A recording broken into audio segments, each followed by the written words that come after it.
In suburban Maryland, a 62-year-old retired engineer was about to face the cruelest betrayal imaginable. What started as a retirement celebration took a shocking turn when her own son declared her useless. Margaret Sullivan wasn't your typical retiree. For 40 years, she had dominated aerospace engineering while raising David alone, known for her brilliant mind and fierce determination. When David dismissed her worth, she had no idea she was igniting a war. Margaret's response would lead to corporate takeover and family destruction. What began as maternal heartbreak would become ruthless conquest. The tech world would never underestimate a wounded mother again. Before we jump back in, tell us where you're tuning in from, and if this story touches you, make sure you're subscribed, because tomorrow, I've saved something extra special for you. The conference room at Ballard Aerospace hummed with conversations and laughter. 30 years of accumulated faces gathered around tables draped in company colors. Margaret Sullivan stood near the window, watching her colleagues sample the retirement cake. Vanilla with buttercream frosting, her name scripted in navy blue across the top. 40 years. The number felt both enormous and impossibly small. "Maggie, you're going to be missed around here." Jim Morrison, her longtime supervisor, approached with a glass of champagne. His weathered face carried genuine warmth, the kind that came from working alongside someone through countless late nights and impossible deadlines. She accepted the glass, though the bubbles felt flat against her tongue. "Thank you, Jim. It's been quite a journey." Hell of an understatement. He chuckled, then his expression grew serious. "You built half the guidance systems that got our birds in the air. The company won't be the same without that brilliant mind of yours." Maggie's throat tightened. She'd spent so many years fighting to be heard in rooms full of men who looked right through her, dismissed her ideas until a male colleague repeated them verbatim. But Jim had been different. He'd listened. He'd promoted her. He'd made her 40-year career possible. Around the room, engineers and managers shared stories about projects they'd completed together. The Falcon navigation system, the emergency landing protocols that had saved lives, the countless hours she'd spent training younger engineers, many of whom now held senior positions. Her legacy, she supposed, though the word felt premature. Retirement didn't mean death, despite how some people treated it. "What's next for the infamous Maggie Sullivan?" asked Rebecca Chen, one of the few other women engineers who'd managed to survive the Aerospace Boys Club. "Travel? Hobbies? Grandchildren?" The last word stung more than it should have. At 62, Maggie had expected to be a grandmother by now, had hoped for it even. But David showed no signs of settling down, too absorbed in his own world to consider building a family, too absorbed in himself, if she were being honest. "I'm not sure yet," Maggie replied, forcing a smile. "I suppose I'll figure it out as I go." The party continued around her, colleagues sharing memories and making promises to stay in touch that they probably wouldn't keep. Maggie found herself studying their faces, memorizing details she'd taken for granted. How many more times would she see these people? How quickly would they forget her contributions once she wasn't there to remind them? As the afternoon wound down, she made her rounds, accepting handshakes and hugs, business cards and invitations for lunch that might or might not materialize. The maintenance staff had already boxed up her office contents, 4 decades reduced to 3 cardboard containers sitting by the elevator. "You sure you don't want help carrying those to your car?" Jim asked. "I've got it," Maggie said, hefting the first box. Her back protested slightly, a reminder that 62 wasn't 22, but she managed. She'd always managed. The drive home through suburban Maryland felt different somehow, as if she were seeing the familiar streets through new eyes. The engineering mind that had guided missiles and spacecraft now wandered to practical concerns. What would she do with her mornings, her evenings? The structure that had defined her adult life had vanished in the space of a retirement luncheon.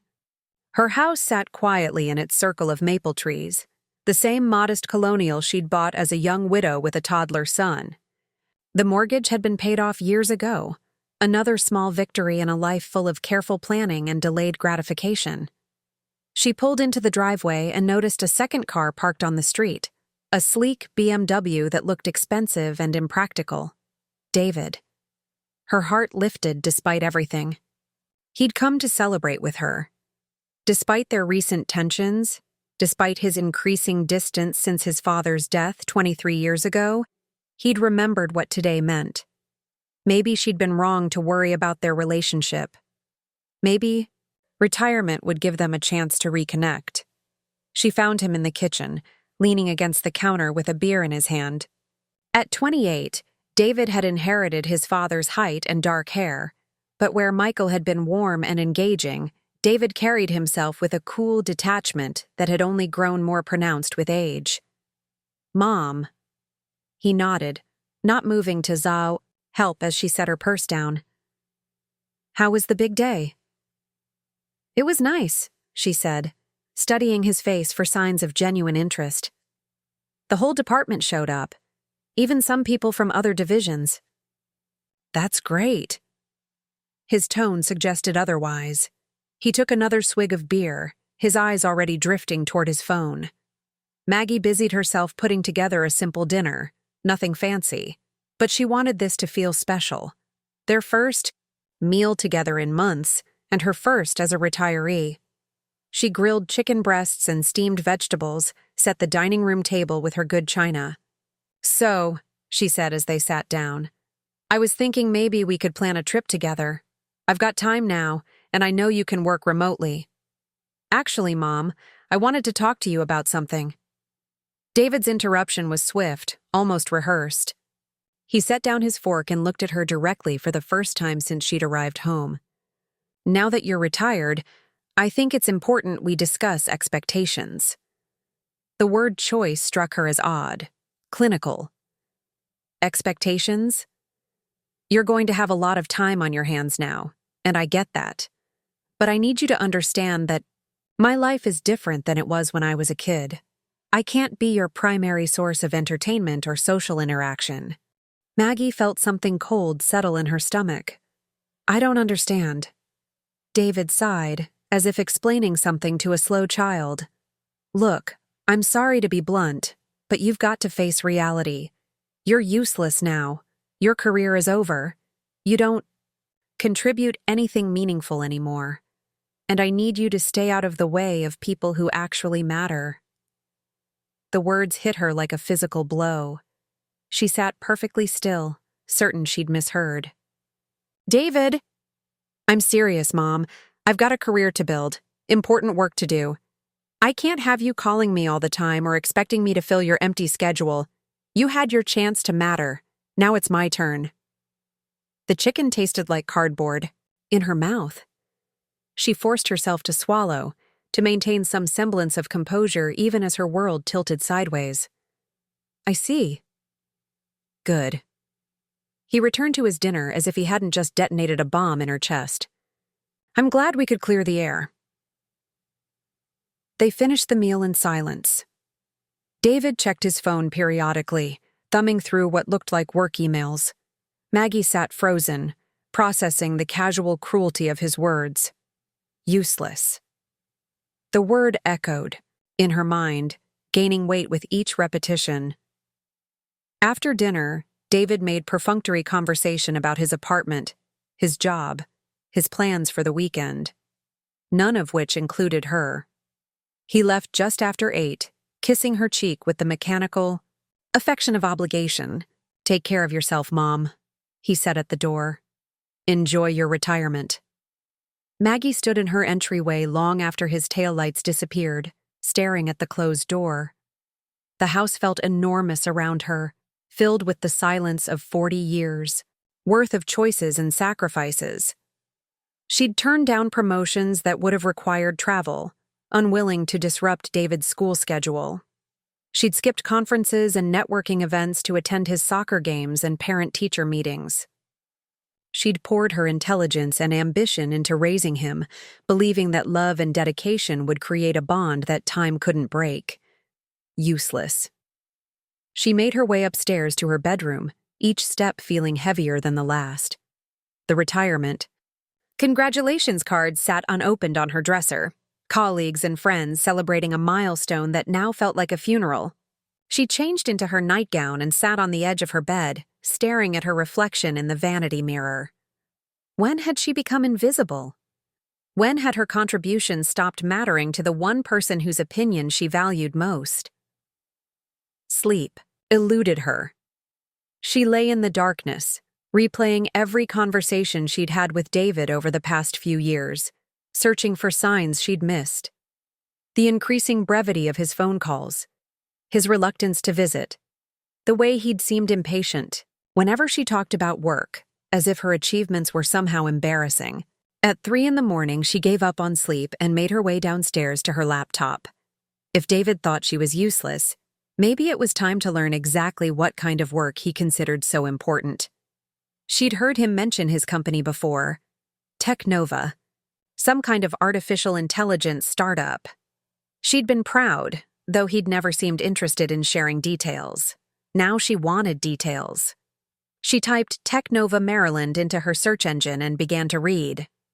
The company's website painted a picture of innovation and disruption, promising to revolutionize how businesses processed data.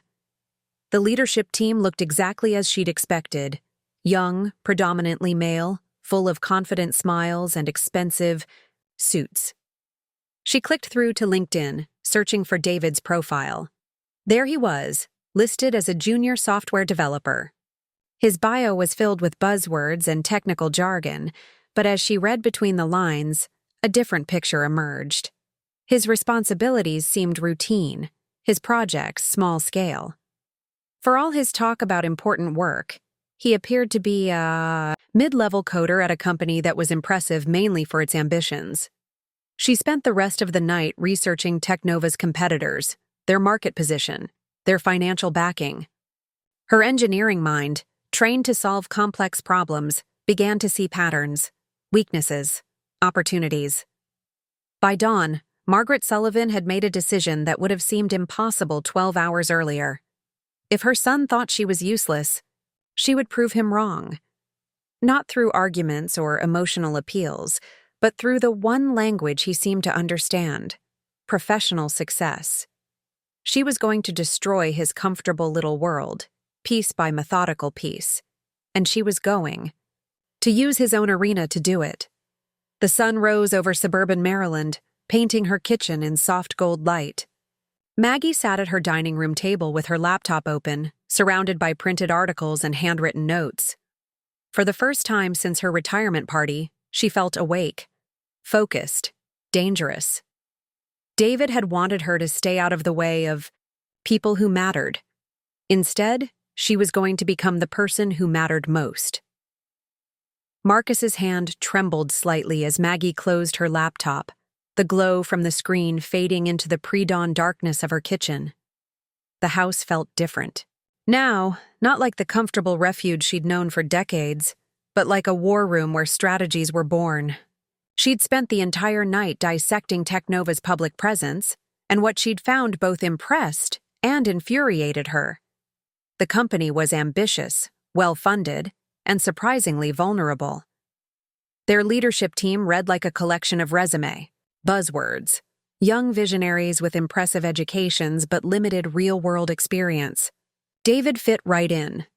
The coffee maker gurgled to life as she moved through her morning routine, but everything felt mechanical now. Shower, dress, breakfast. Each action performed with the precision of someone preparing for battle rather than facing another empty day of retirement. By 8:30, she was sitting in Sarah Mitchell's office in downtown Bethesda, watching her oldest friend's face shift from concern to alarm as Maggie recounted the previous evening's conversation. "He said what?" Sarah's voice carried the sharp edge of a woman who'd spent 40 years in consulting, navigating corporate politics and family dynamics with equal skill.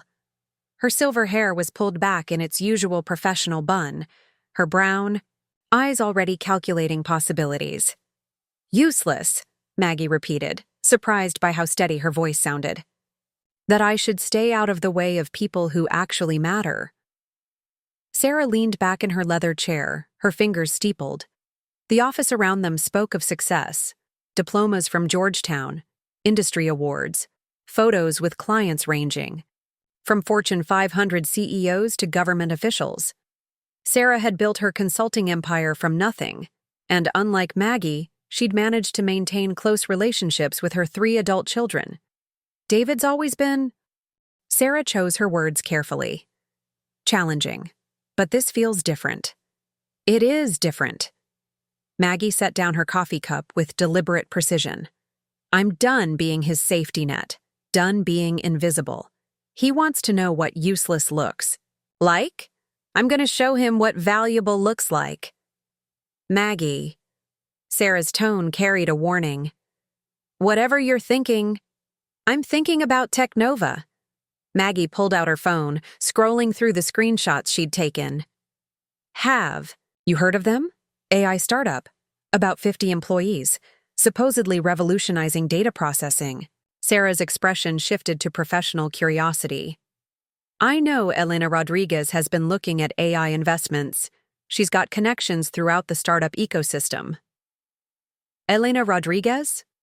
Former Wall Street executive. Made partner at Goldman Sachs before she was 40, then pivoted to venture capital after some unpleasantness with the old boys network. Sarah's smile held a sharp edge. She doesn't suffer fools, and she has a particular interest in supporting women who've been underestimated. Maggie felt something spark in her chest.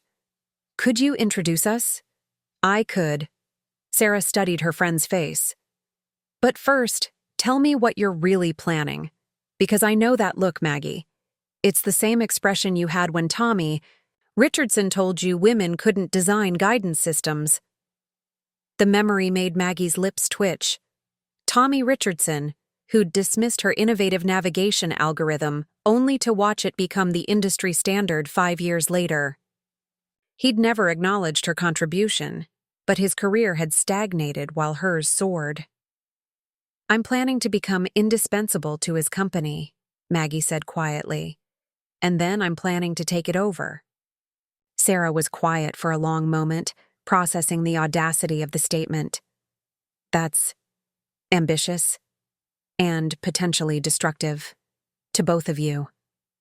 He destroyed something last night. My faith in family loyalty. My belief that sacrifice and love matter.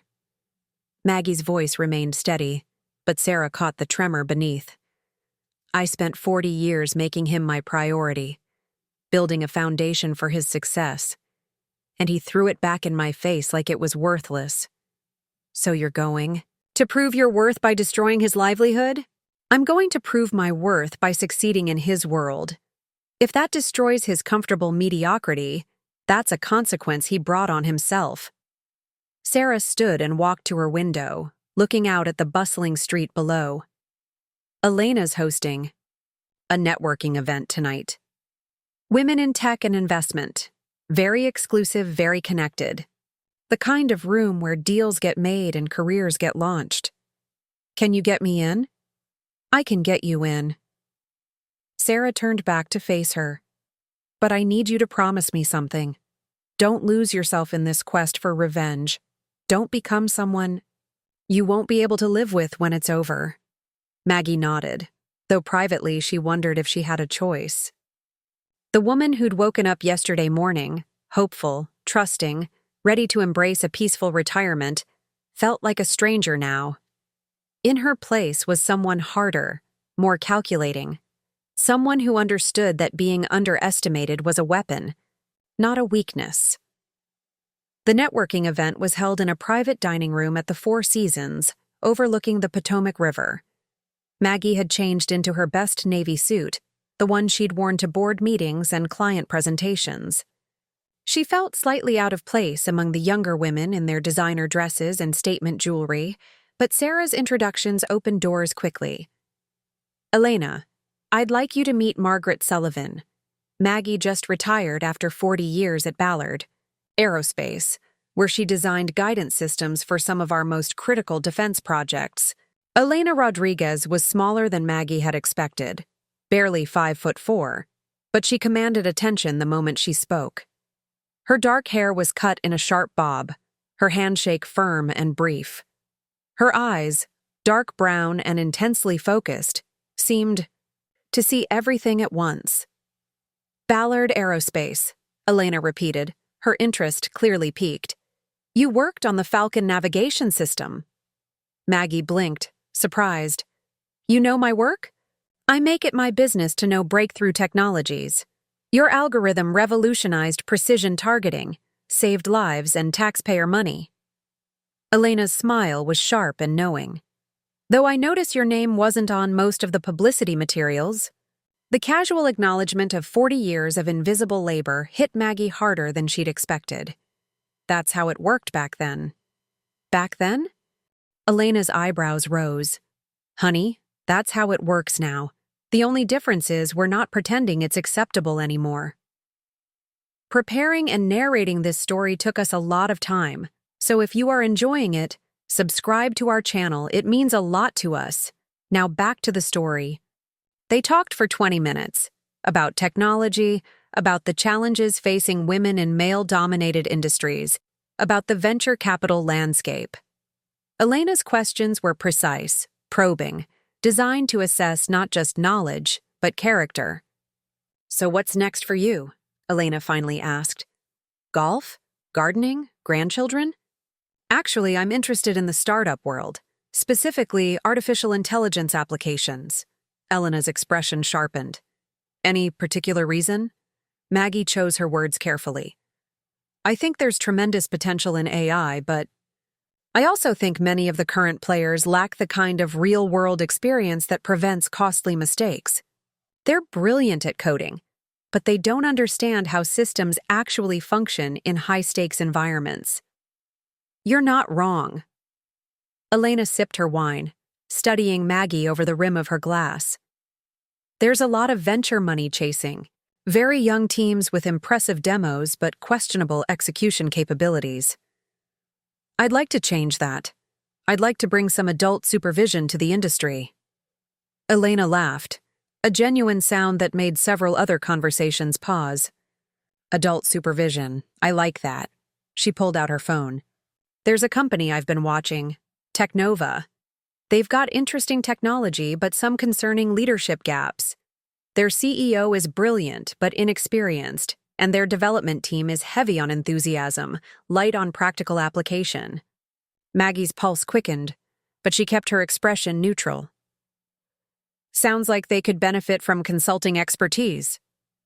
They could benefit from a lot of things. Elena's smile turned predatory. Are you free for lunch tomorrow? I think you and I should talk about opportunities in the AI space. There might be some ways we can help each other.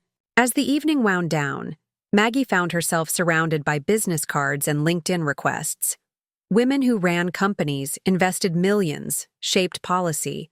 Women who'd fought their way to positions of power and weren't interested in stepping aside for anyone. The drive home felt different than it had 24 hours earlier. Then, she'd been a woman facing an empty future. Now, she was a strategist preparing for war. Elena's interest in Technova couldn't be coincidence. The venture capital world was small, and successful investors didn't waste time on companies without potential. Back in her kitchen, Maggie spread Elena's business card on the table next to her Technova research. The pieces were falling into place faster than she'd dared hope. Tomorrow's lunch would be crucial, her first real step into David's world. She opened her laptop and began crafting her approach. Not as a desperate mother seeking relevance, but as an accomplished professional offering expertise. The aerospace industry had taught her patience, precision, and the art of turning disadvantages into assets. David had called her useless. Tomorrow, she would begin proving him catastrophically wrong. The house settled around her as she worked, no longer feeling empty but purposeful. Somewhere across town, her son was probably sleeping peacefully, unaware that his casual cruelty had awakened something dangerous in the woman who'd spent 4 decades protecting him from the world's sharp edges. Now it was time for him to learn what those edges felt like. The lunch with Elena had been a revelation wrapped in strategic precision. Maggie sat in her car outside the Georgetown restaurant, processing what had just transpired over salmon and calculated conversation. Elena hadn't just expressed interest in Teknova, she'd outlined a complete infiltration strategy. "You don't? Just walk into a startup and announce your intentions," Elena had explained, cutting her fish with surgical precision. "You become indispensable first. Solve problems they didn't even know they had. Make them need you before they understand what you really want." The plan was elegant in its simplicity. Maggie would establish herself as a consultant specializing in government contracts, an area where her aerospace background provided unquestioned credibility. Teknova, like most startups, was hungry for revenue and legitimacy. Government work offered both, along with the kind of long-term contracts that made investors happy. "I can get you into the Mid-Atlantic AI Symposium next week," Elena had said, sliding a business card across the table. "Marcus Webb will be there, along with most of the other players. Consider it your audition." Now, 5 days later, Maggie stood at the entrance of the Marriott Conference Center in Arlington, watching the tech elite filter through registration. Her navy blazer felt like armor. Her briefcase weighted with 40 years of credibility, transformed into a weapon of corporate warfare. The symposium badge hanging around her neck read, "Margaret Sullivan, Senior Consultant, Sullivan Strategic Solutions," a company that had existed for exactly 72 hours, complete with a professional website and LinkedIn presence that Elena's connections had helped expedite. The morning sessions blurred together, panels on machine learning applications, venture funding trends, regulatory challenges.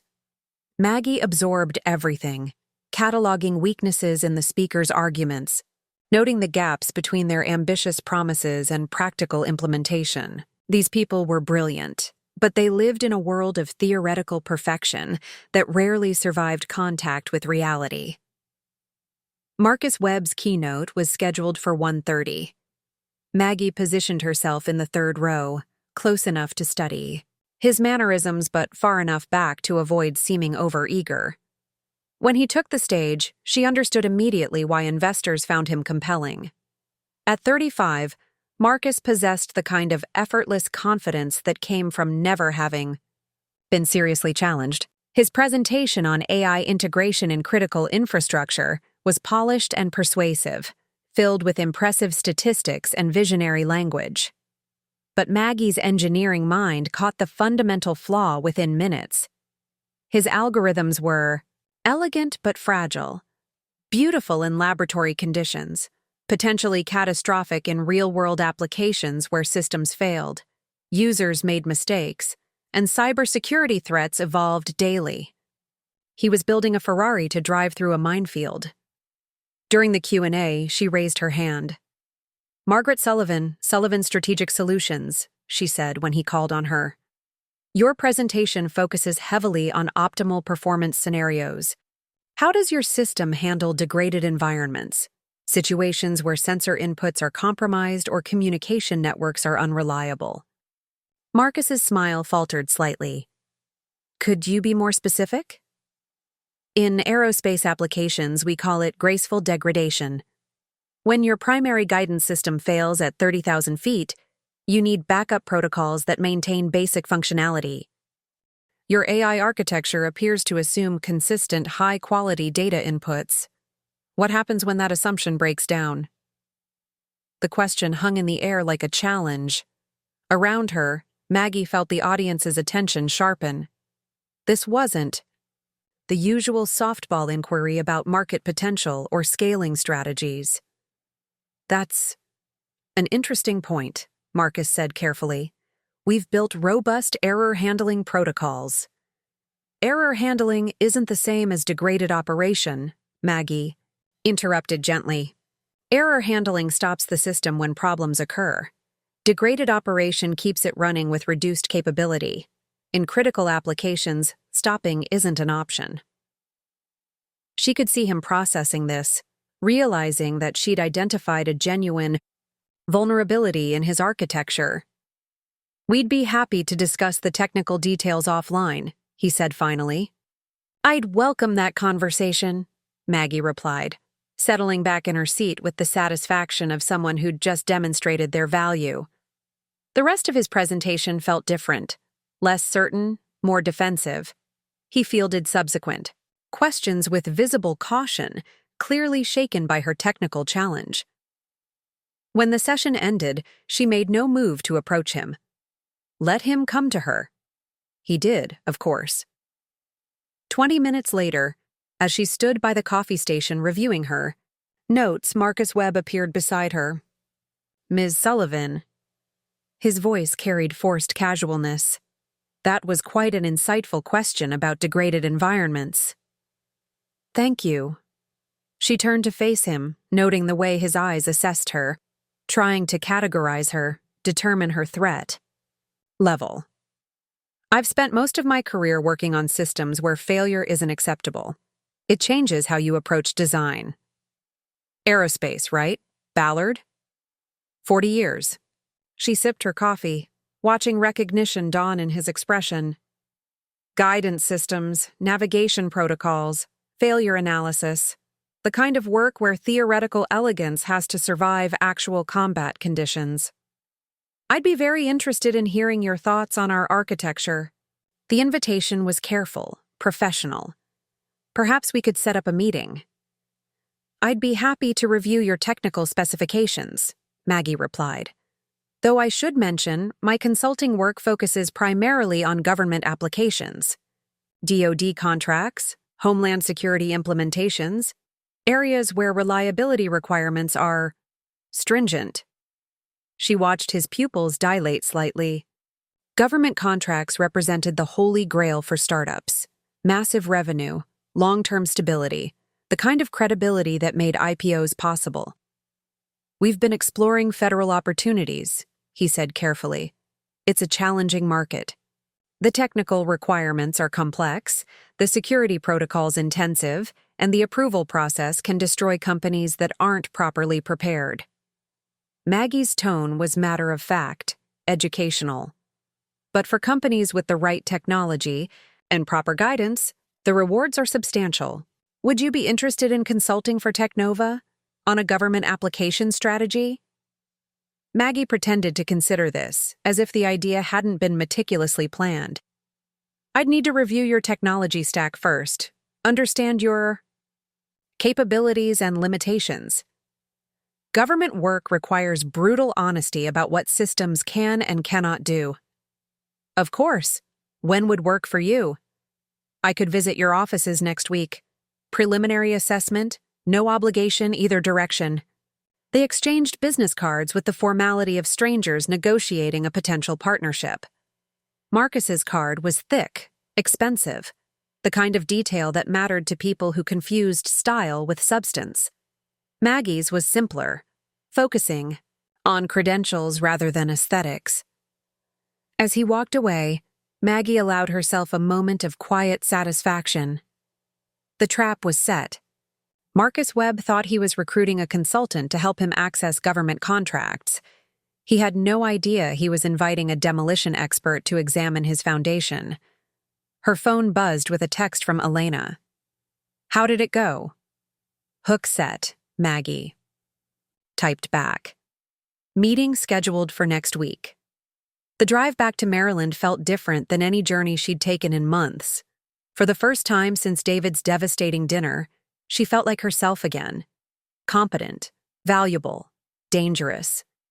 The woman who'd guided missiles through hostile airspace was about to navigate the equally treacherous waters of corporate warfare. Tomorrow she would begin preparing for her infiltration of Teknova. She would study their technology, identify their vulnerabilities, and position herself as indispensable to their success. And somewhere in their offices, unaware of the approaching storm, David Sullivan continued his comfortable mediocrity. The reckoning was coming. Maggie just had to be patient enough to let it arrive naturally.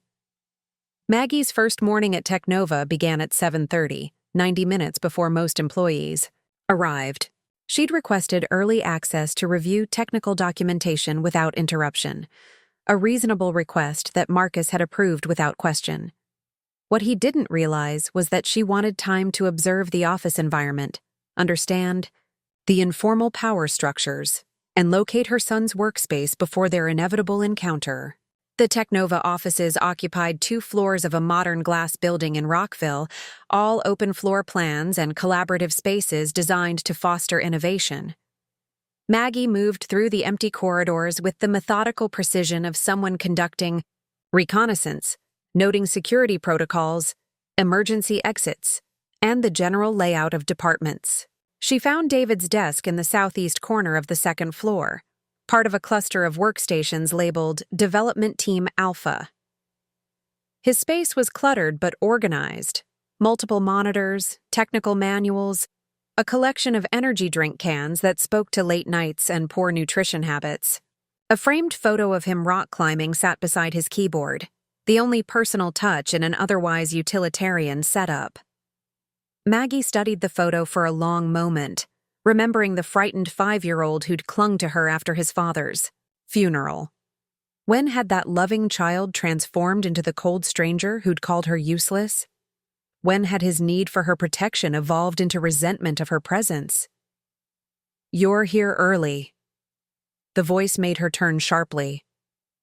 A young man stood in the doorway, early 20s, wearing jeans and a Technova hoodie, carrying a coffee cup that steamed in the morning air. "I'm Margaret Sullivan," she said, extending her hand. "The new consultant. And you are?" "Tyler Brooks." His handshake was firm, confident. "Senior intern, though that's probably an oxymoron. I usually get here early to catch up on projects before the chaos starts." Maggie assessed him quickly, intelligent eyes, calloused hands that suggested he worked with them outside of programming, a directness that indicated working-class roots. Someone who understood the value of hard work rather than expecting success to be handed to him. "Are you working on anything interesting?" she asked. Tyler's expression brightened. "Data compression algorithms for real-time processing. Trying to optimize speed without sacrificing accuracy. It's the kind of problem that keeps you up at night, you know?"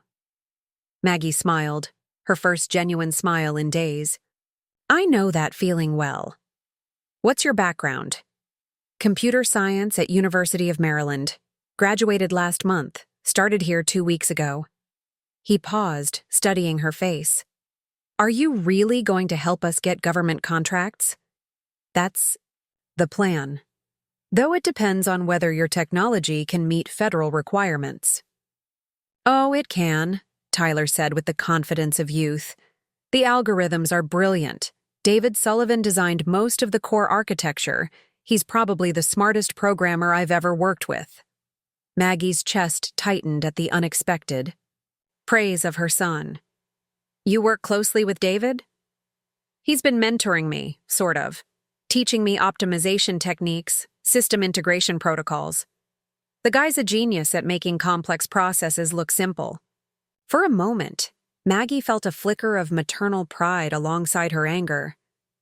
David was good at his job, respected by his colleagues. She'd contributed to his success through years of educational support, tutoring sessions, encouragement through difficult subjects. Yet he'd dismissed her contribution as worthless. "I look forward to working with your team," she said carefully. By 9 o'clock, the office was buzzing with activity. Maggie had been given a small conference room as her temporary workspace, equipped with secure network access and technical documentation that Marcus had personally approved. She spent the morning reviewing Technova's core algorithms, mapping their architecture, identifying the pressure points where her aerospace experience could provide value. The technology was impressive, sophisticated machine learning protocols that could process massive datasets with remarkable speed. But as she'd suspected from Marcus's symposium presentation, the systems lacked robust failure protocols.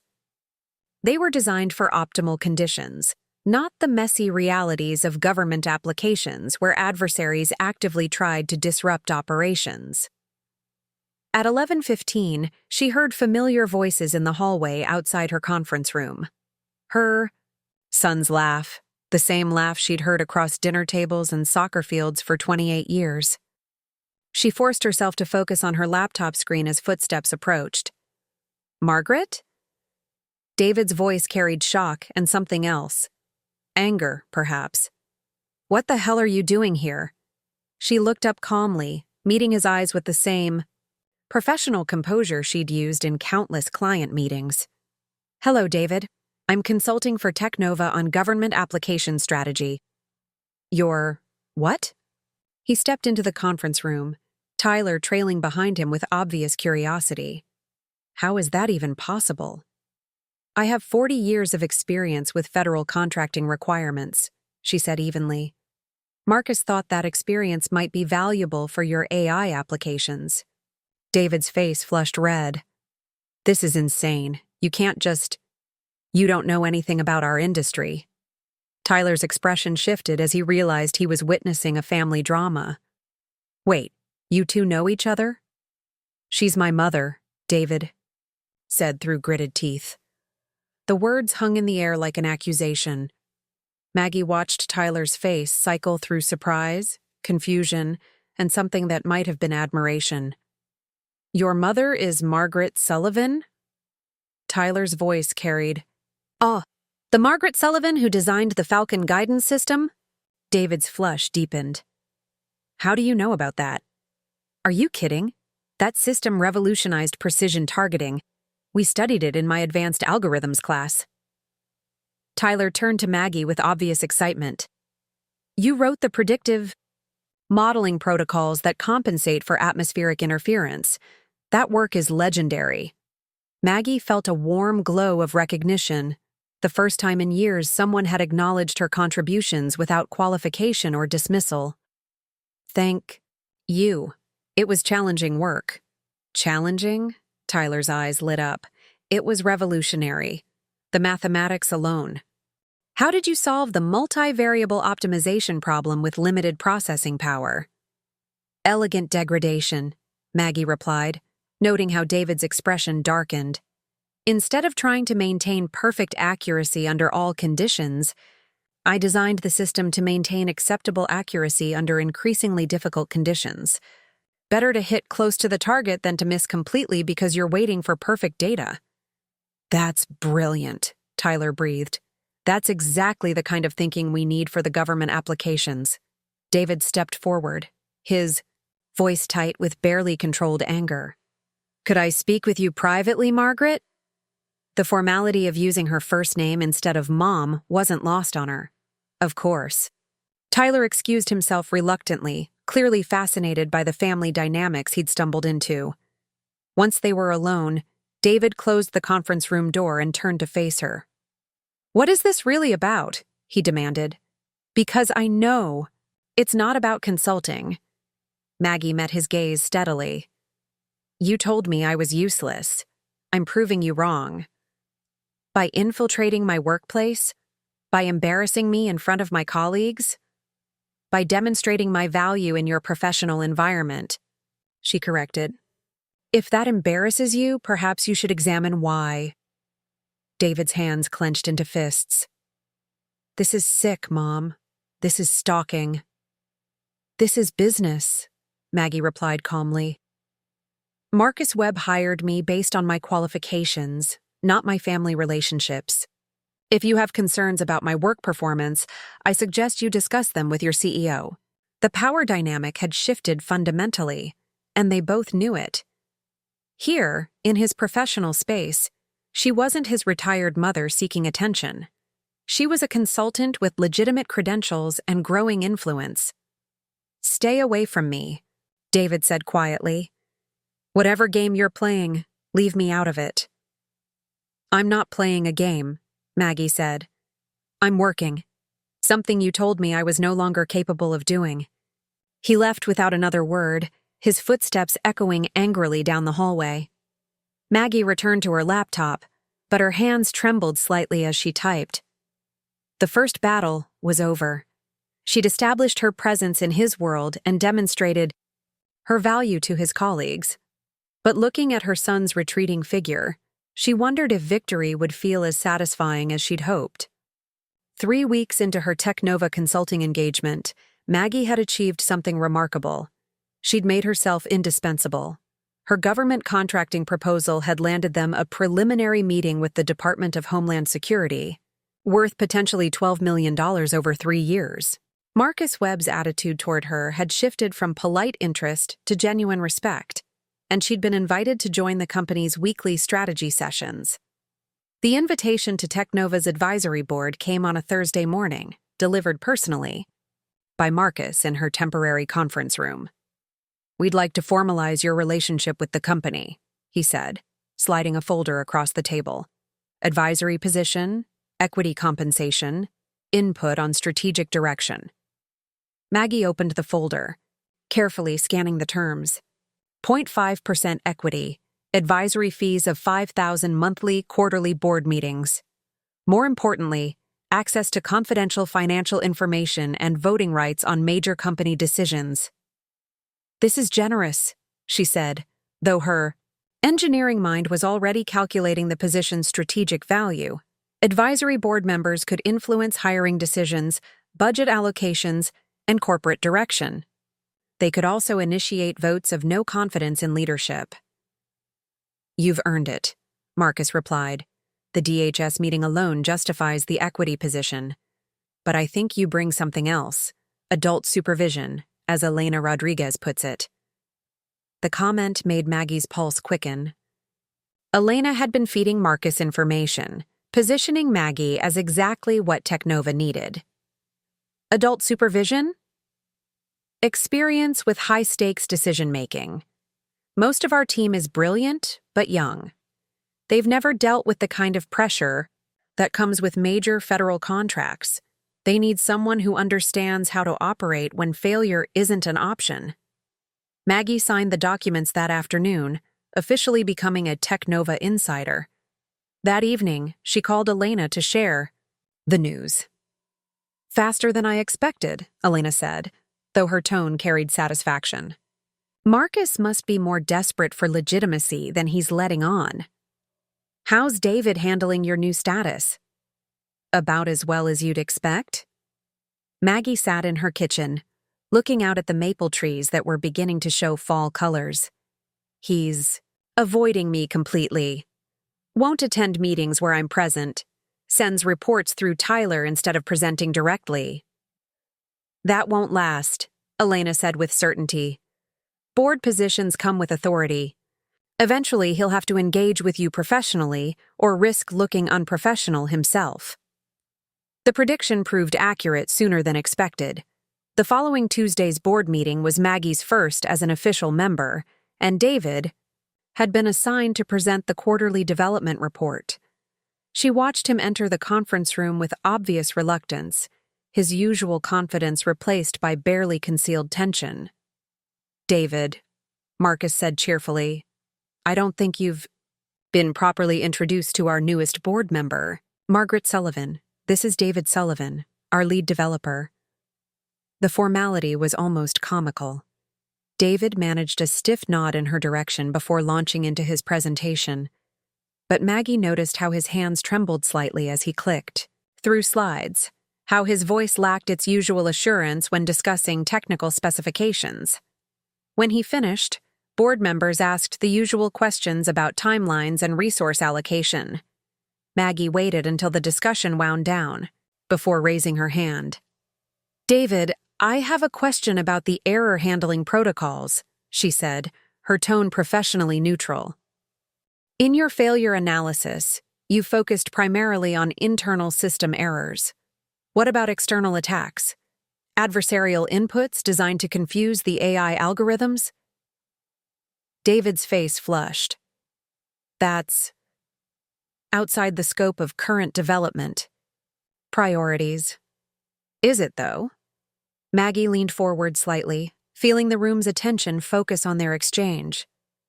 "Government systems are prime targets for sophisticated attacks.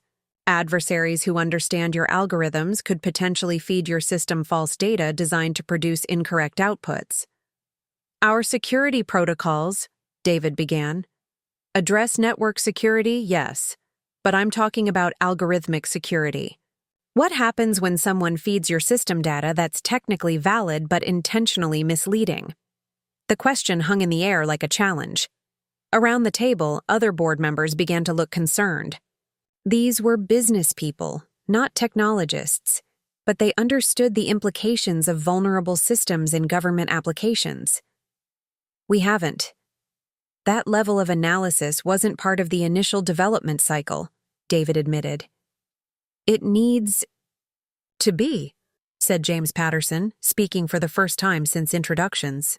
Maggie had noticed him earlier, mid-50s, quietly observant with the kind of understated confidence that suggested significant success. DoD contracts require extensive adversarial testing. They'll assume hostile actors are trying to exploit your systems. David's flush deepened. We can implement additional security measures. It's not about adding security, Maggie interrupted gently. It's about fundamental architecture. Your algorithms need to be designed from the ground up to recognize and resist manipulation. That's not something you can bolt on afterward. Marcus cleared his throat, clearly uncomfortable with the technical direction of the conversation. David, can you prepare a report on adversarial resistance for our next meeting? Of course, David said tightly. I'll need 2 weeks to complete the analysis. Make it 1 week, Maggie said, noting how her son's jaw clenched. If we're going to compete for government contracts, we need to understand our vulnerabilities. Immediately. After the meeting, she lingered in the conference room, organizing her notes while other board members filed out.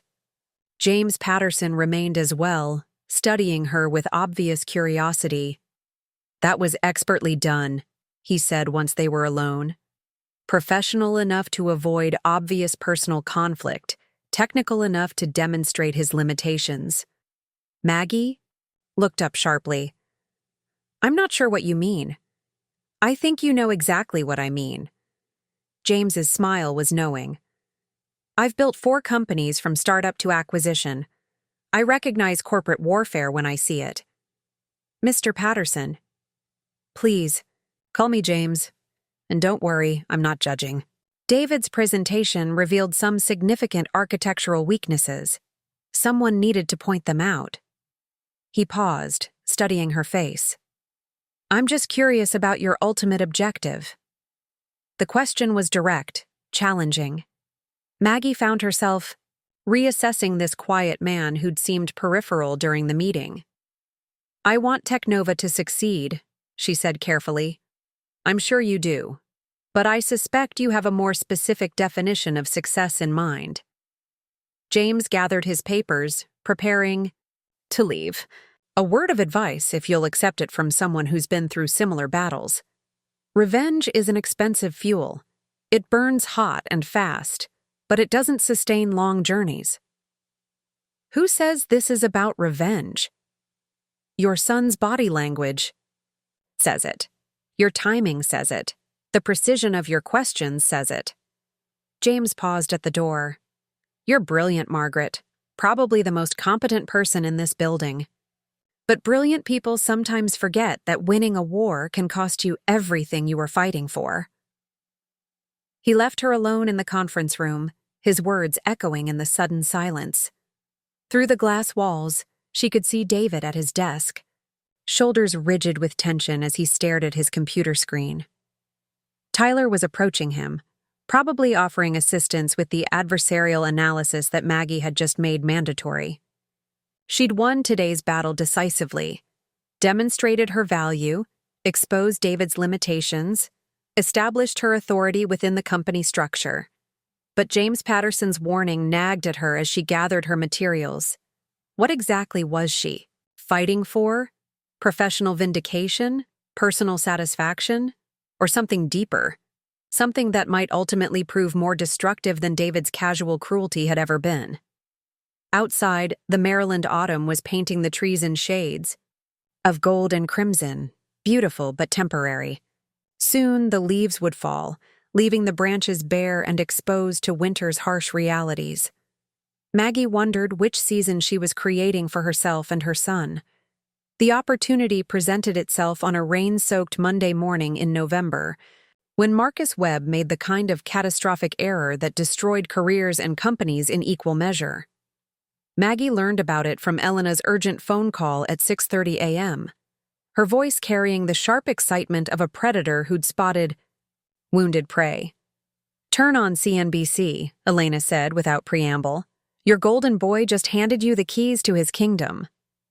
Maggie fumbled for the remote, still in her bathrobe, coffee forgotten as the business news filled her television screen.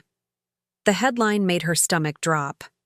Teknova CEO promises AI solution for power grid management, without federal approval. Marcus's face filled the screen, all confidence and charismatic smiles as he outlined Teknova's revolutionary approach to critical infrastructure management. He spoke of partnerships that didn't exist, approvals that hadn't been granted, capabilities that existed only in theoretical models. It was the kind of premature announcement that violated multiple SEC regulations and potentially every government contract they'd been pursuing. "He's destroyed everything," Maggie whispered, watching the interview with growing horror and opportunity. "He's handed you everything," Elena corrected. "Emergency board meeting in 2 hours. I'll see you there." The Teknova offices felt different that morning, charged with the electricity of impending crisis. Employees clustered around computers, watching their CEO's disastrous media appearance with expressions ranging from confusion to outright panic.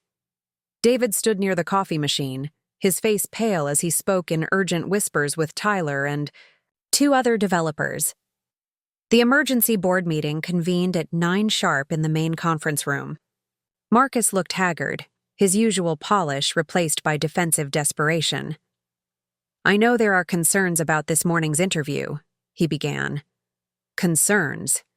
Board member Richard Chen's voice carried barely controlled fury. "You've potentially violated federal regulations, made promises we can't keep, and jeopardized every government contract we've been pursuing." "The technology is sound," Marcus started. "The technology is irrelevant," Maggie interrupted, her voice cutting through the room's tension. "You announced partnerships with federal agencies without their approval. You claimed capabilities for critical infrastructure that we haven't tested in real-world conditions. You've made Teknova liable for fraud charges if we can't deliver on those promises." Around the table, board members nodded grimly. These were experienced business people who understood the gravity of Marcus's mistakes. Maggie had spent 3 weeks establishing her credibility with this group, and now that investment was paying dividends. "We can walk back the statements," Marcus said desperately. "Issue clarifications. Manage the narrative." "The damage is done," said Patricia Williams, the board's financial expert. "I've already received calls from 3 major investors expressing concerns about leadership stability." James Patterson leaned forward, his expression thoughtful. "The question is whether this was an isolated error in judgment or indicative of broader leadership problems." Maggie felt the moment crystallizing around her, the perfect convergence of preparation and opportunity. "I think we need to consider interim leadership options," she said carefully. "Someone with federal contracting experience who can salvage our government relationships." "Are you suggesting yourself?" Marcus's voice carried a note of hysteria. "I'm suggesting someone who understands how to operate in high-stakes environments where precision matters more than publicity." Maggie's tone remained professionally neutral, but every word was calculated for maximum impact. "Someone who won't jeopardize the company's future for short-term visibility." Elena, attending as an observer, chose that moment to speak. From an investor perspective, this morning's events raised serious questions about Teknova's readiness for scaled operations. The venture capital community values stability and experienced leadership. The discussion that followed was brutal and efficient. Marcus attempted to defend his actions, but each explanation only highlighted his inexperience and poor judgment. Board members asked pointed questions about risk management, federal compliance, and corporate governance, areas where Marcus's weaknesses were most apparent. When the formal vote was called at 11:15, the result was inevitable. 5 votes for interim leadership change, 2 abstentions, 1 dissent from Marcus himself. Maggie was appointed interim CEO effective immediately, with a mandate to stabilize operations and repair external relationships. "This is temporary," Marcus said as he gathered his materials, his voice hollow. "The board will reconsider once the immediate crisis passes." "Of course," Maggie replied, though they both knew temporary appointments in corporate crises rarely remained temporary. The news spread through Technova's offices within minutes. Maggie spent the next hour in emergency meetings with department heads, assessing damage and implementing crisis management protocols. The federal agencies Marcus had name-dropped were furious and required immediate outreach. Investor confidence needed rebuilding. Employee morale demanded attention. It was during the 3 o'clock all-hands meeting that the personal cost of her professional victory became clear. Maggie stood at the front of the main workspace, addressing Technova's 53 employees about leadership transition and operational continuity. Most faces showed curiosity and concern, natural reactions to corporate upheaval. David's face showed something else entirely. He stood near the back of the room, his expression cycling through disbelief, rage, and what might have been betrayal. When their eyes met across the crowded space, she saw recognition dawn, the understanding that this moment hadn't happened by accident. "Are there any questions about the transition process?" Maggie asked, concluding her prepared remarks. David's hand shot up. "I have a question." The room fell silent, sensing the tension between mother and son even if they didn't understand its source. "How long have you been planning this?" David's voice carried across the workspace with crystalline clarity. Maggie felt 53 pairs of eyes focused on her response. "I'm not sure what you mean." "You show up here 6 weeks ago as a consultant. Now you're CEO. That seems like quite a coincidence."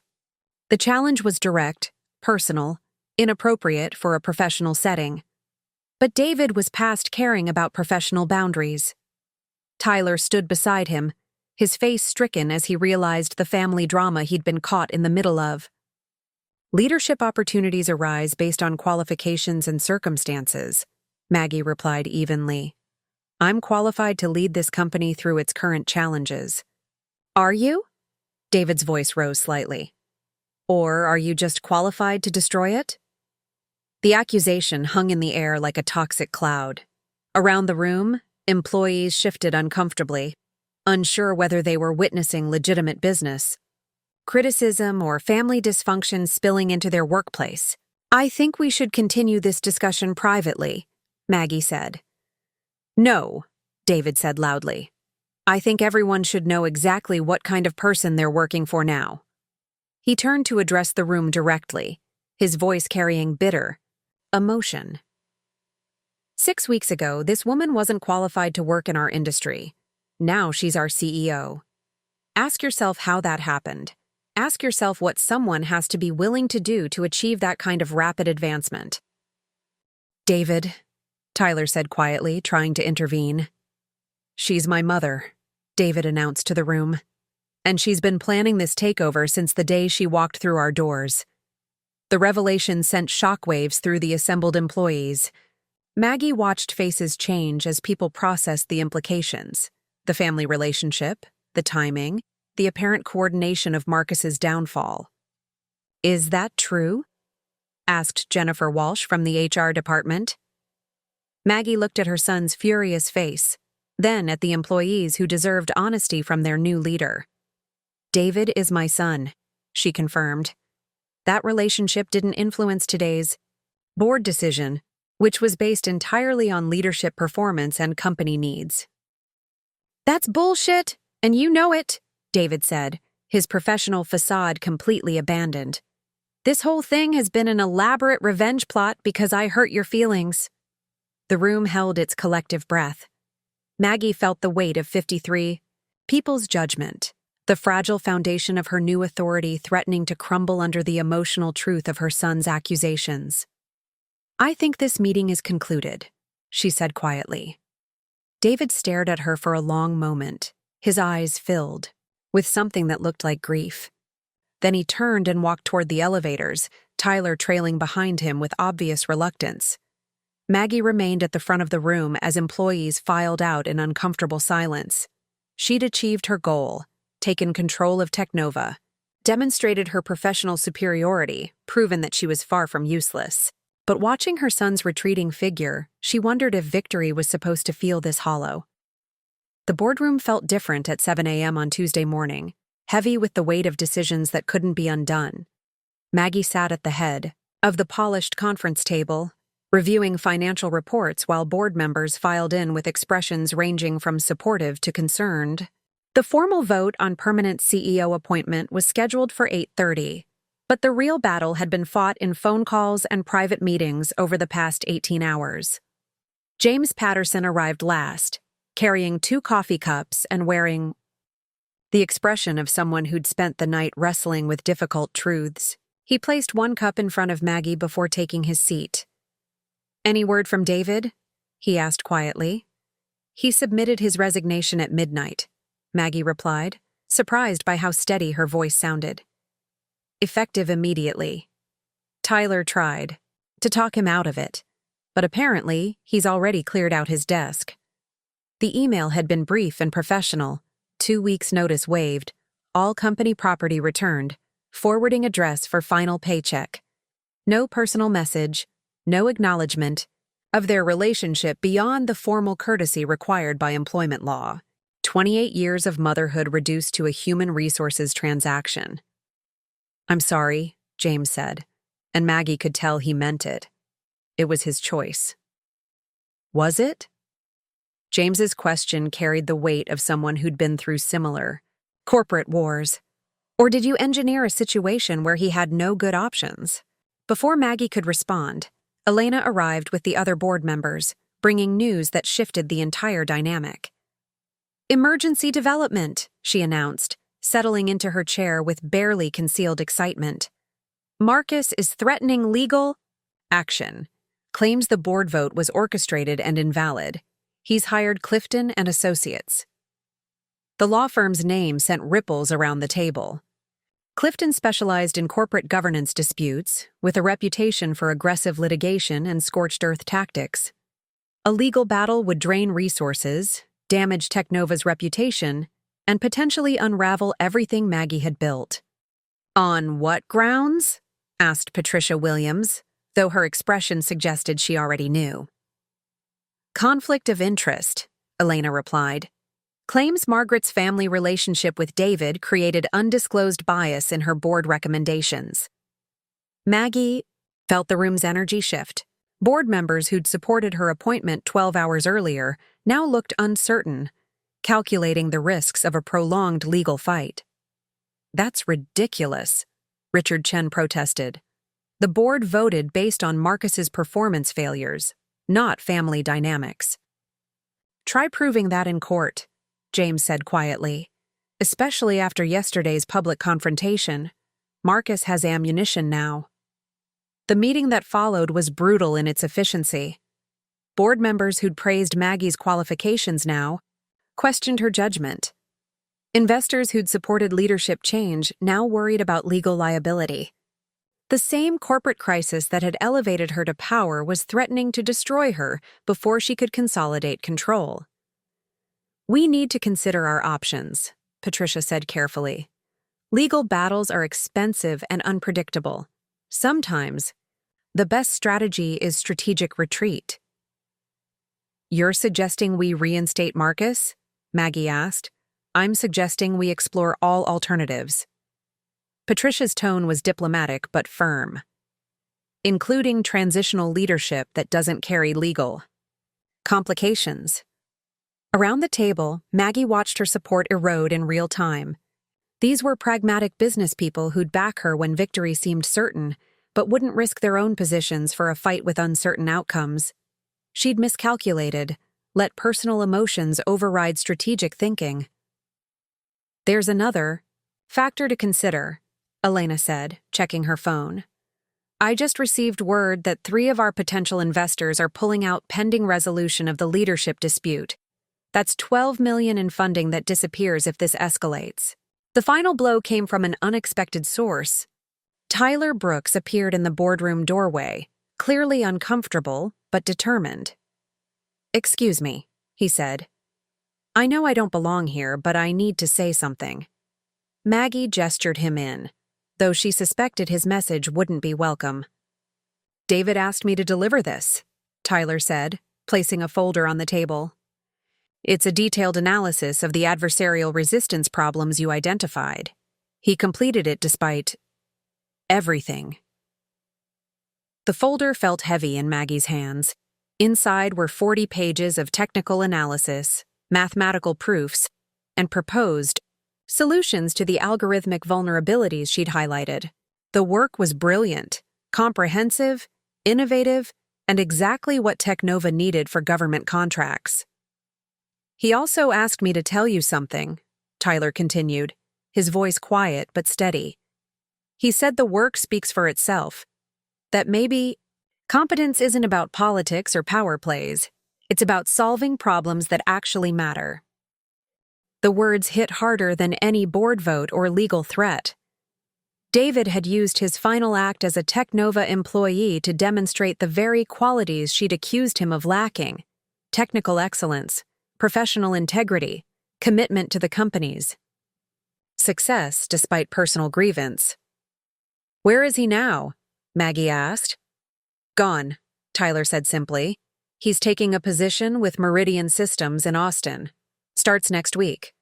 Austin, 1,200 miles away, far enough to ensure they wouldn't accidentally encounter each other, wouldn't be forced to navigate the wreckage of their relationship in professional settings. The board vote, when it finally came, was anticlimactic. 5 votes for interim, leadership transition, 2 abstentions, 1 dissent from Maggie herself. James Patterson would serve as acting CEO while they conducted a formal search for permanent leadership. Maggie would remain as senior advisor, her expertise valued but her authority neutralized. "For what it's worth," James said as the meeting concluded, "you would have been an excellent CEO under different circumstances." "But these aren't different circumstances," Maggie replied. "No, these are the circumstances you created." The drive home felt endless, suburban Maryland stretching before her like a landscape of regret. She'd achieved everything she'd set out to accomplish, proved her professional worth, demonstrated David's limitations, shown the tech world that experience mattered more than youth. But victory felt like ashes in her mouth. At home, she sat in her kitchen with David's technical analysis spread across the table.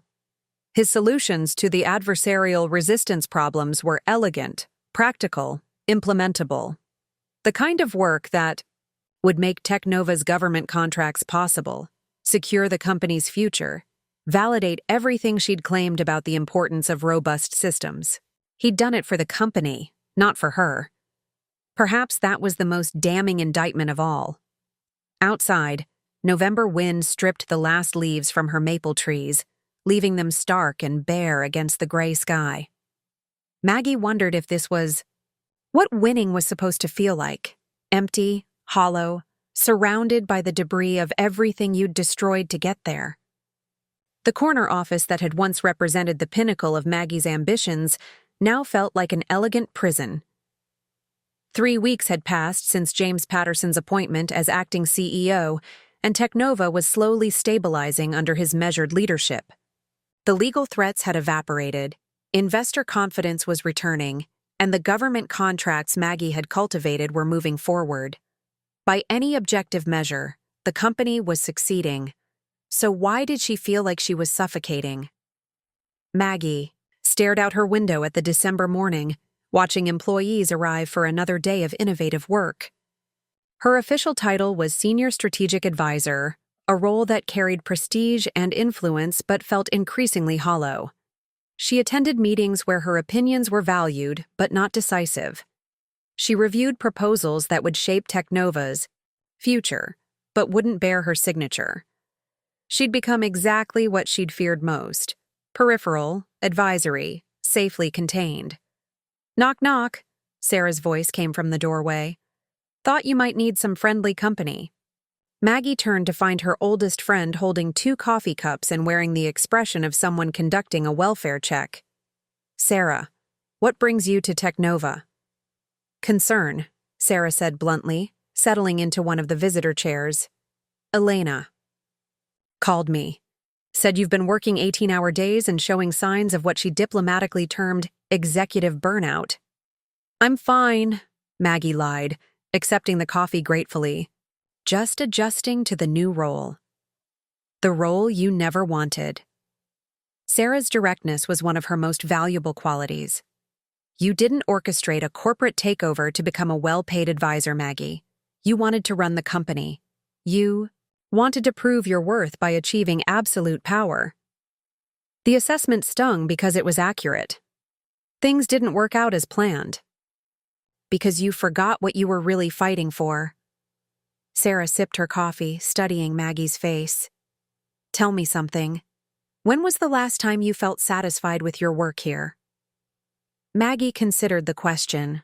The truth was uncomfortable. She couldn't remember feeling genuine satisfaction since David's resignation. Every professional victory felt tainted by personal loss. Every achievement overshadowed by the knowledge that she'd driven away the one person whose approval had originally mattered most. "That long, huh?" Sarah's smile was sad, but knowing. "You know what I think? I think you've been trying to fill the wrong hole. You thought professional success would heal the wound David opened, but success without connection is just another form of emptiness." Before Maggie could respond, Tyler Brooks appeared in the doorway, looking hesitant but determined. "Ms. Sullivan? Could I speak with you for a moment?" Sarah excused herself with a meaningful look, leaving Maggie alone with the young man who'd become an unwilling witness to her family's destruction. Tyler had thrived under James Patterson's leadership, earning a promotion to junior developer and taking on increasing responsibilities. "I heard from David," Tyler said without preamble. Maggie's heart skipped. "Oh?" "He's doing well in Austin, leading a team developing navigation algorithms for autonomous vehicles. The work is challenging, important." Tyler paused, choosing his words carefully. "He asked about you." "What did he ask?" "Whether you seemed happy, whether taking over Technova had given you what you were looking for." Tyler's young face carried wisdom beyond his years. "I told him I wasn't sure you knew what you were looking for." The observation was more perceptive than Maggie was comfortable admitting. "What did he say to that?" "He said that was the saddest thing he'd ever heard." Tyler sat down uninvited, his expression earnest. "Ms. Sullivan, can I ask you something? What did you really want from all this?" The question hung in the air like a challenge. Maggie found herself thinking about the night David had called her useless, the moment when 40 years of sacrifice and dedication had been dismissed with casual cruelty. What had she wanted? Revenge? Vindication? Recognition? "I wanted him to understand my value," she said finally. "He does understand it," Tyler replied. "That technical analysis he left, it was brilliant, but it built on principles you taught him during your consulting work. He spent 3 days explaining to me how your aerospace experience informed his solutions. He knows exactly how valuable you are." "Then why?" "Because he's as proud as you are," Tyler interrupted gently. "And because you two have been fighting the wrong war. You've been trying to prove your worth to each other instead of figuring out how to work together." The insight was so simple and devastating that Maggie felt something shift in her chest.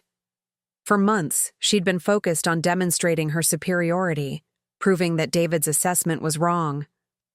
But what if the real problem wasn't her capabilities? It was their inability to see past their mutual pride. "He misses you," Tyler continued. "He won't admit it, but he asks about you every time we talk. And you miss him too, or you wouldn't be working yourself to death trying to fill the space he left behind." That evening, Maggie sat in her empty house, surrounded by the artifacts of a successful career and a comfortable life. Awards, certificates, photographs of professional achievements. But no recent pictures of David, no evidence of the relationship that had once been the center of her world. She opened her laptop and pulled up David's contact information, the cursor blinking in the email composition window. What could she say?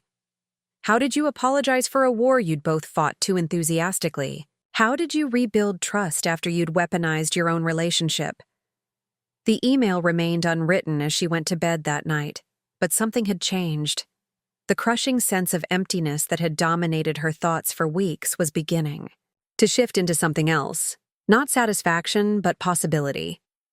Maybe Tyler was right. Maybe she'd been fighting the wrong war all along. Maybe it was time to stop proving her worth and start rebuilding what actually mattered.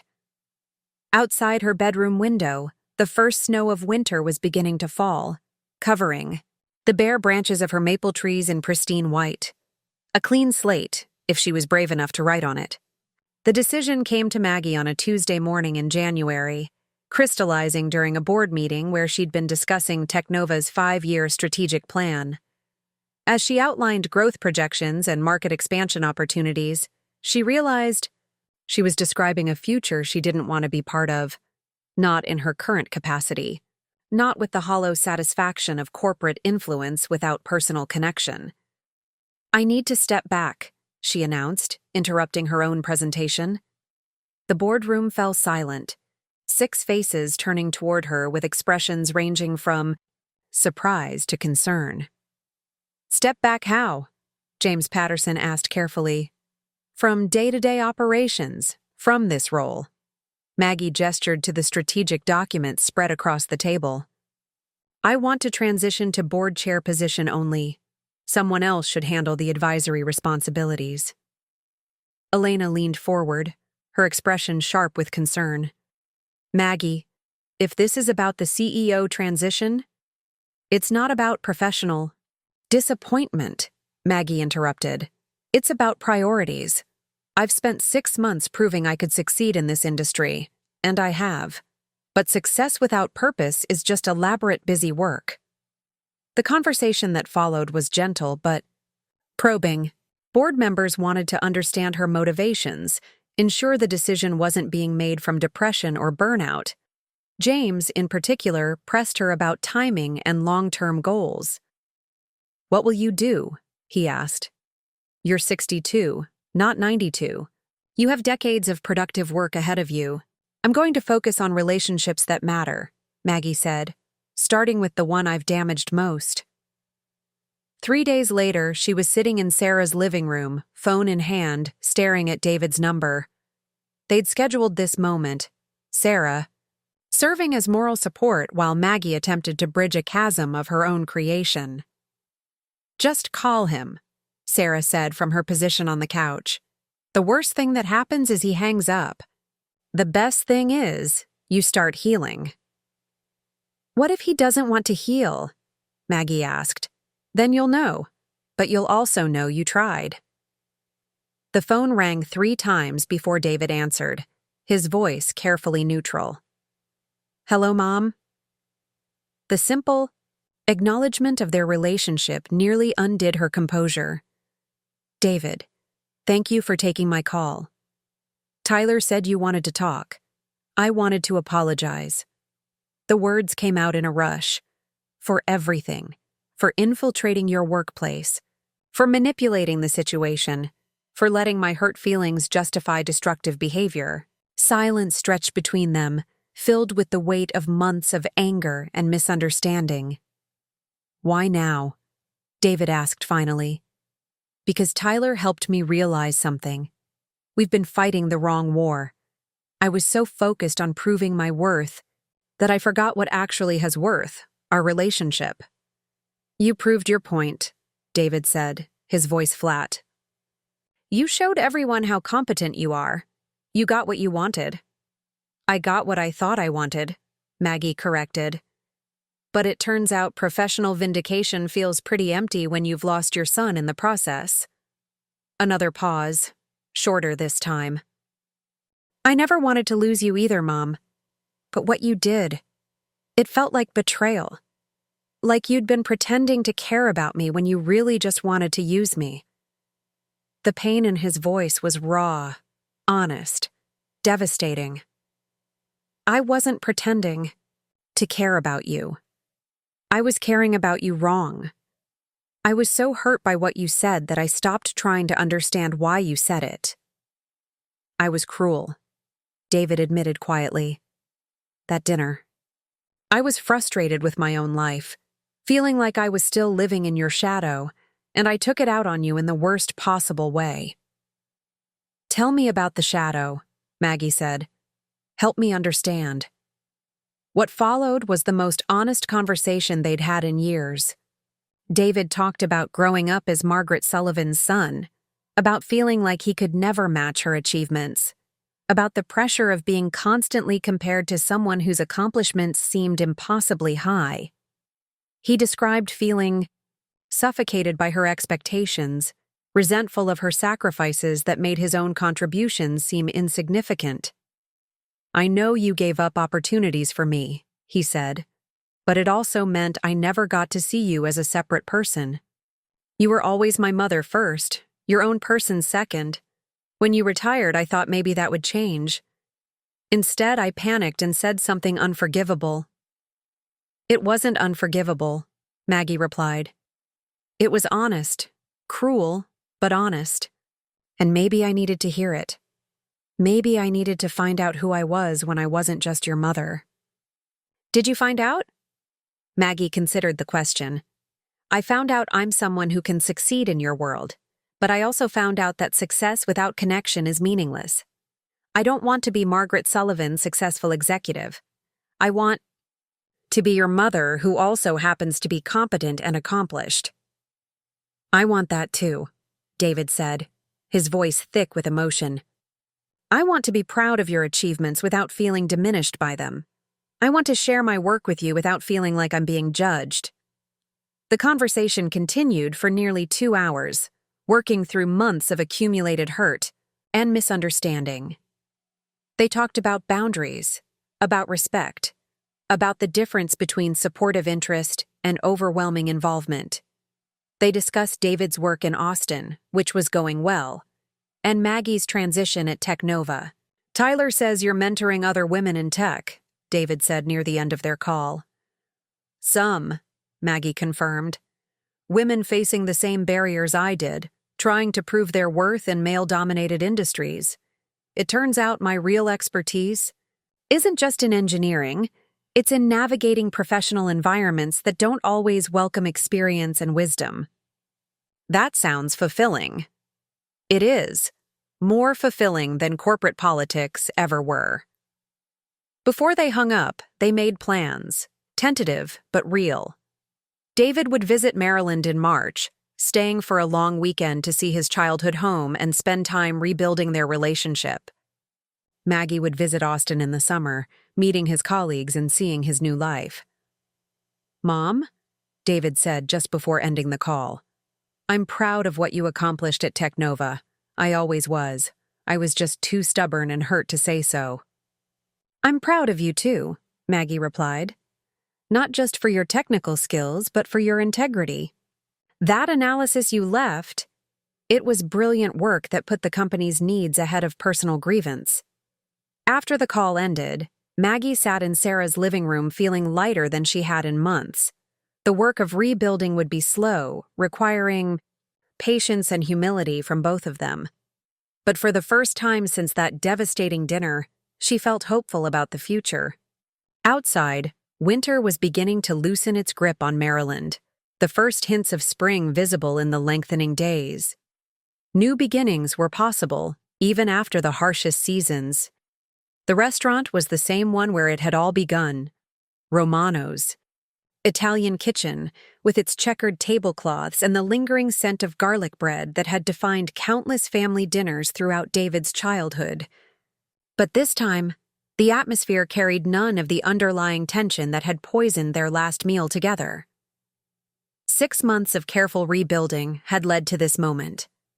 David's first extended visit home since the Technova crisis. Maggie arrived, early, choosing the corner booth they'd always preferred, the one with the view of the kitchen where David used to watch the cooks work with fascination. She'd been nervous all week about this dinner, their first face-to-face meeting since his resignation. Phone calls and video chats had helped repair some of the damage, but sitting across from each other would be the real test.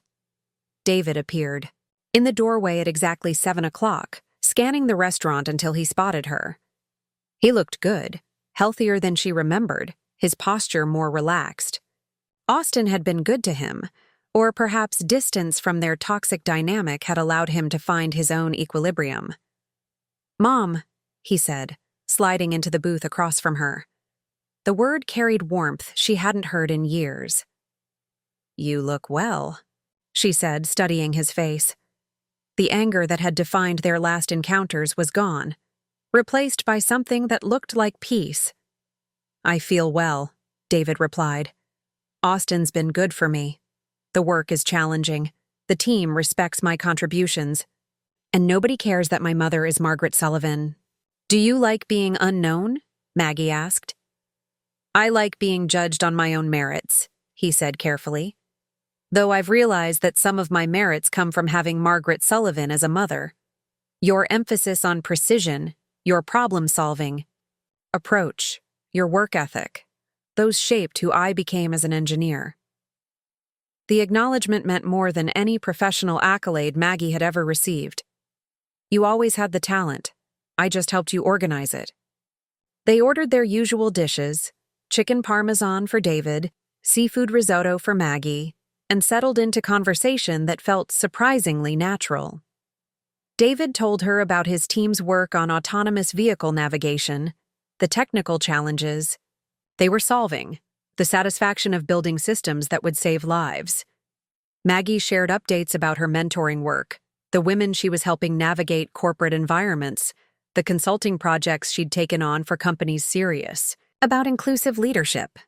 "Tyler says you turned down 3 CEO offers," David said during their main course. "I did." Maggie twirled risotto around her fork. "Turns out I don't want to run companies anymore. I want to help them run better. There's a difference." "What's the difference?" "Power versus influence. Control versus impact." She met his eyes across the table. "I spent so much energy trying to prove I deserved authority that I forgot authority is only valuable if you use it for something meaningful." David nodded slowly. "I think I understand. In Austin, I'm leading a small team, but I'm not trying to dominate them. I'm trying to enable them, help them solve problems they couldn't solve alone." "That sounds like good leadership. I learned it from watching you, actually. Not the Technova version of you, the mother version. The way you guided me through difficult school projects, helped me break down complex problems into manageable pieces. You were always teaching without making it feel like teaching." The observation brought tears to Maggie's eyes.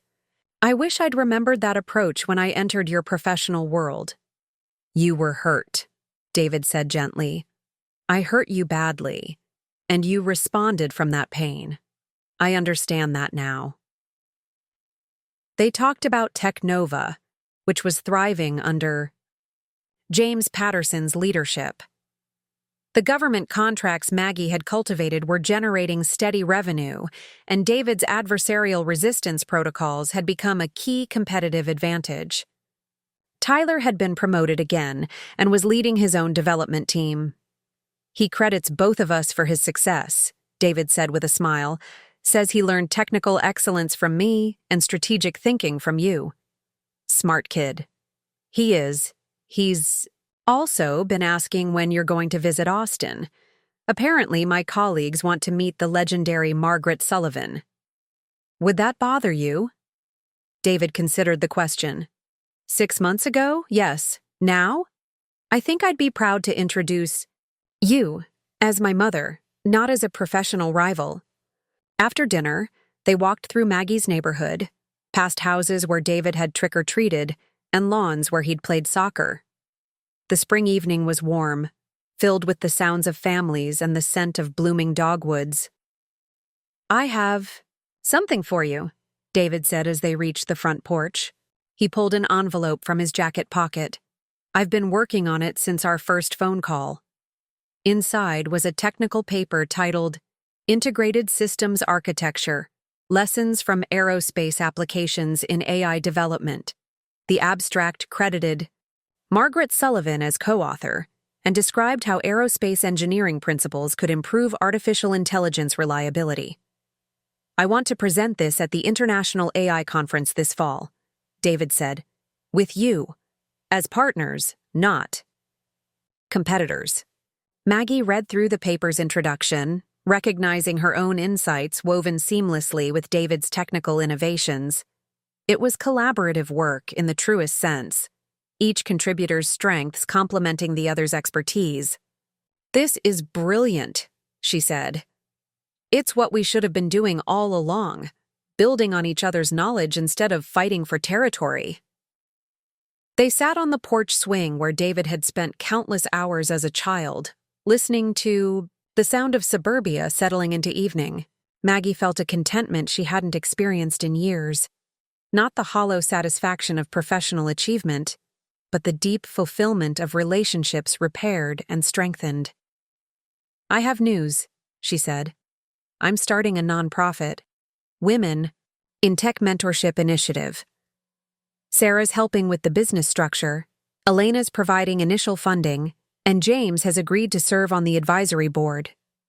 That's perfect for you, David said, using your experience to help others navigate the challenges you faced.